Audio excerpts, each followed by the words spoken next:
know who he was.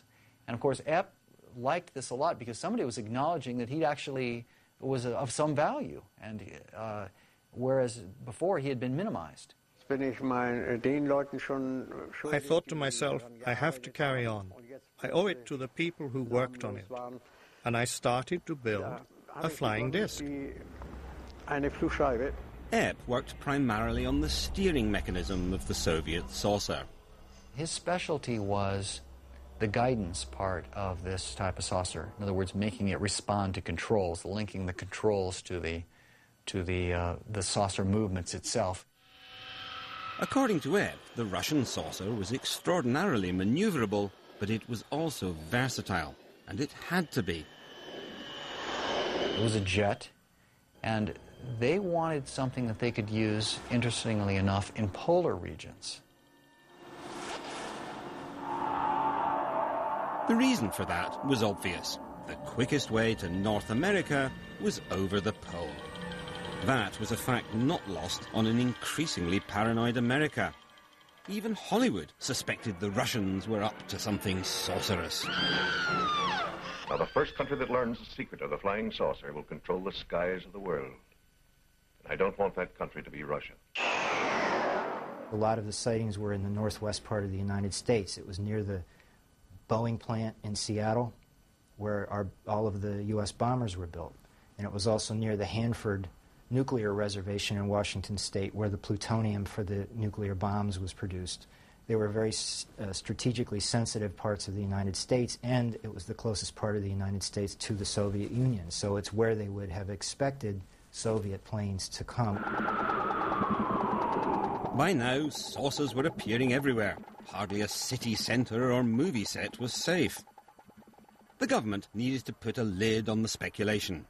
And to do that, their psychological warfare experts came up with an elegant two-part plan. First, a senior military figure would firmly deny that anything was happening at all, but as a backup, they'd set rumours flying that the saucers came from outer space. I delivered the message. Now what? The plan was launched at a press conference in the Pentagon. It was July 1952, and a definitive moment in the history of spin. This is Major General John A. Samford, Director of Intelligence, United States Air Force, who conducted the conference. Samford's job was to deny there was anything significant about the reported sightings. It does not contain any pattern of purpose or of consistency that we can relate to any conceivable threat to the United States. To argue the alien invader theory, they put a pulp magazine writer, retired Major Donald Keyhoe, on the same platform as the Major. Major Keyhoe, as author of the book Flying Saucers Are Real, what is your opinion of these new sightings of unidentified objects? With all due respect to the Air Force, I believe that some of them will prove to be of interplanetary origin. It was very clever and very simple. Now, anyone who saw a military saucer would be encouraged to believe they'd seen an alien. It was about 40 feet long, and the rest of us would laugh at them. I saw it for so many minutes that I can't deny what I saw. The press loved the alien story and ran it with enthusiasm. The very edition of Life magazine, which launched Marilyn Monroe as a star, also launched the career of many a monster from Mars. In that article, a number of anonymous government and military experts were interviewed and made statements supporting the idea that the saucers could not be man-made objects, secret weapons, or misidentified natural phenomena. So the alternative seemed to be that they were from another planet. And that was one of the major, the first times that theory had been given major publicity. Never before has the screen reached such heights of excitement, breathtaking spectacle. Donald Keyhoe's writings directly inspired the most classic saucer movie, Earth versus the Flying Saucers, made by legendary Hollywood animator Ray Harryhausen. The basic concept was taken from one of his books about flying saucers. I understand that the government has made a lot of experiments with round flying objects, and which they kept quiet, and so they probably encouraged the idea that they were aliens from outer space. Indeed, it appears the government was so interested that the film's producer, Charles Schneer, was reporting directly to them. Of course, after the script is finished, it's out of my hands, and I'm sure that Charles submitted it to the front office as well as to various space people. Oh, here they come. Oh, there they go. But while American citizens looked to the skies with varying degrees of concern, the men in black were looking closer to home. They were desperate for their own saucers, and just like the Russians, they were looking for former Nazi scientists to help them.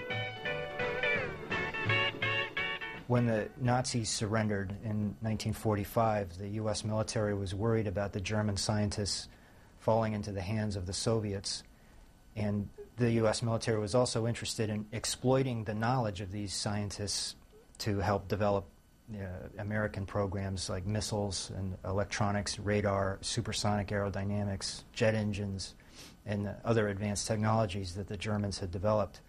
So the United States set up a program called Overcast and Paperclip to collect these scientists and bring them to the United States.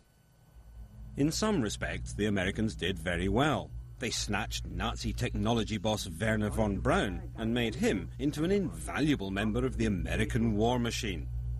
They also acquired a great deal of German V-2 rocket technology. But while they played with these new toys with rather more enthusiasm than skill, they knew there was a serious gap in their new armory. They had no German saucers. It seems that the Air Force was concerned that the Russians may be ahead of us and that we need to have our own, an answer to the Soviet saucers. Then, one day in 1957, they had a stroke of luck. And once again, it involved the German saucerman Andreas Epp, now living in East Germany.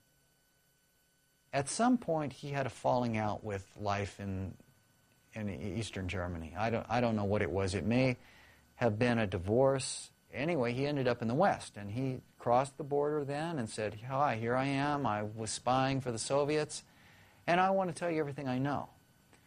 And the Americans immediately threw him in jail and began interrogating him. And while he was in jail, he started writing and drawing from memory what he had done for the Soviets, the Soviet saucer plan, and what it was going to be used for. With the help of Epp and others, America's saucer program began in earnest. It's an interesting fact that by the late 50s and early 60s, almost all the major aerospace contractors, including Boeing, Convair, Lockheed, North American, were working on concepts for saucer-shaped vehicles for various applications. This is Lockheed's California division, senior member of the Lockheed family, birthplace of an always exciting family of wings. Lockheed was working on a number of saucer designs for the U.S. Air Force. They all have a central engine that would point downward, and the aircraft would take off straight up, transition into horizontal flight, accelerate to very high speed, and then fly at over 100,000 feet. And this was very advanced thinking for the time. The Lockheed engineers were working on a saucer which used a central jet driving a rotor to create the Coanda or flying saucer effect. Once airborne, it redirected its jet to travel horizontally at supersonic speeds. But Lockheed wasn't the only U.S. corporation working on this technology. Convair was one of the other major aircraft companies in the 1950s and 60s. Like Lockheed, Convair had both secret projects and a public face. In this case, Hollywood star James Stewart. Well, that was quite a day I had there. Believe me, that's quite an airplane.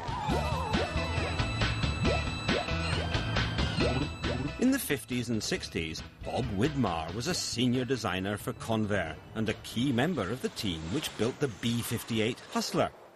In the early 60s, it was the fastest plane on Earth. Well, that really got me excited. After all, the bird flies Mach 2.